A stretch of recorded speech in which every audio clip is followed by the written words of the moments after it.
Judge Tammy Johnson. Yes. So her bond is set currently at $1,001. She doesn't have any ability to make bond. From kind of going through the procedural background of the case, it sounds like she'd gotten a GLB bond originally about a year ago. She's been gone that long. Well, did not come to a setting and have a chance to meet you, Judge. And so, because had she have gotten an admonishment from you, she'd have certainly attended. Good try. Can you bring up Ms. Johnson, please? She does not have any criminal history, and this is kind of a video. I've chatted with him briefly about it, but the allegation. Pause right here. Did you catch that? She was found asleep in a parked car. Sounds harmless, right? But legally, even sitting in a parked car while intoxicated can count as a DWI in many U.S. states. Yep, that's enough to land you in front of a judge. Is that the police found her asleep in a parked vehicle at a gas station, and with the car in park, but they say off.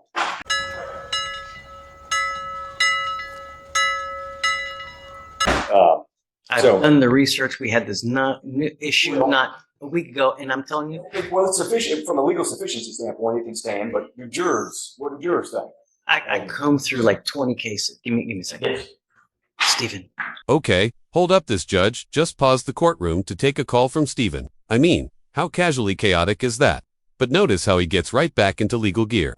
That's courtroom multitasking at its finest. Hey, hi Stephen. Hey, I'm in the middle of talking. Give me maybe like 2 minutes. I'll call you right back, huh? No, it's okay. I'm super excited to talk to you. Give me time, huh? Okay, bye. We did the diligence as far as that argument is concerned. My only concern now is that she's been gone for how long, but for this, she would still be wherever she is, right? She's got a kind of difficult financial situation. She got family, but she's talked to her family and doesn't have the ability to make even what would be roughly paying $150 to get. And but she's 43 with no criminal history. She's got 2 children that she successfully raised to their young adults. Come up, ma'am. You were Tammy Johnson. How's jail? How's jail?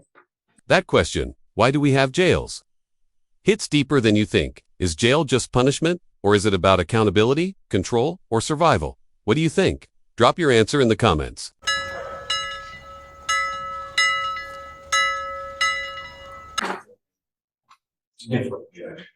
Why do we have jails? Criminals off the street, I guess. Yeah, that's a good reason for sure. Why else? Yeah, she knows to make sure you come back. And when you don't, the sentences get longer. The bars get colder. Just, that when you fail to appear, your bond's at $1,000 right now. So all that needs is $100 and you're out. $125, you're out. You now know that you have no one to pony up that kind of money. No one to pony up that kind of money to get you out. Mr. Garris is asking me to let you out. The only reason you're here now is because you got busted. Otherwise, you'd still be out who knows where. Why would we let you out? You tell me.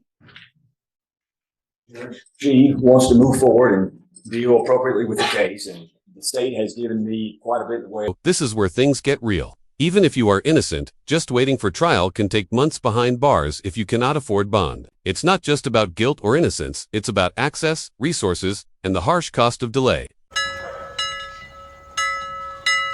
The discovery to review, and as with any type of blood case, there's probably going to be more that we venture out to seek, but it'd be obviously sometime we talked about it. The idea that these can take 6 months, 7 months to even get ready to see if it's a viable case for trial. Therein lies the problem where, ma'am, you sit now in custody until the case is either pled, you're in trial, or somehow gets disposed of. That could take 6 months. Where have you been? I'm trying to get my life together.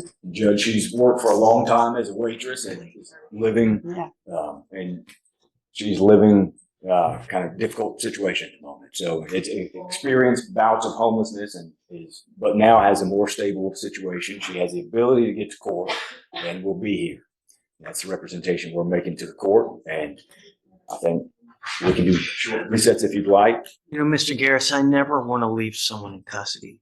But one of my primary concerns also is not putting someone out on the street.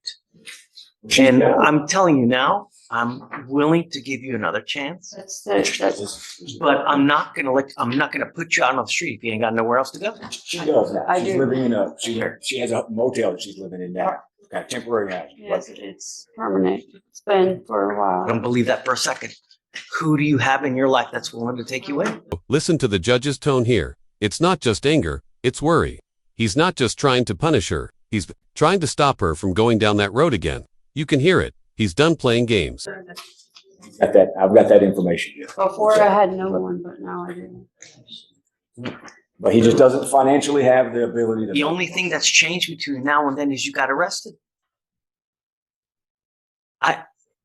Ms. Johnson, the last thing I want is you to be put on the street where you look like you're going to start using again, because I don't want you to use. If I were to drug test you now, what are you going to test positive for? Discussion about that. Here's the drug. I'm going to drug test you like crazy. And if I find that you're using, then I'm going to keep you. And I'm not going to play this game. You can't even look at me in the eye. Drugs aren't a problem. Stop talking. Well, Don't. Okay. At this point, Judge, I'm going to admonish my. It's okay. That's all right. So, Where do you have to go? Judge, let me answer all the questions. This moment right here is a warning to anyone thinking they can plead guilty just to get it over with. The judge is letting anyone take shortcuts, and honestly, he's not wrong. What do you think? Was he too harsh or just brutally honest? She lives in a motel, stable situation, can make her way back to court.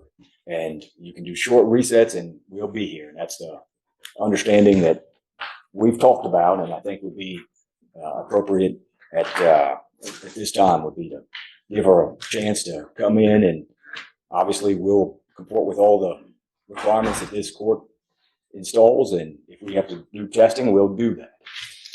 Let me make something perfectly clear to you, Ms. Johnson. I don't like it when people plead guilty just to plead guilty to get out. I'm not down with that. And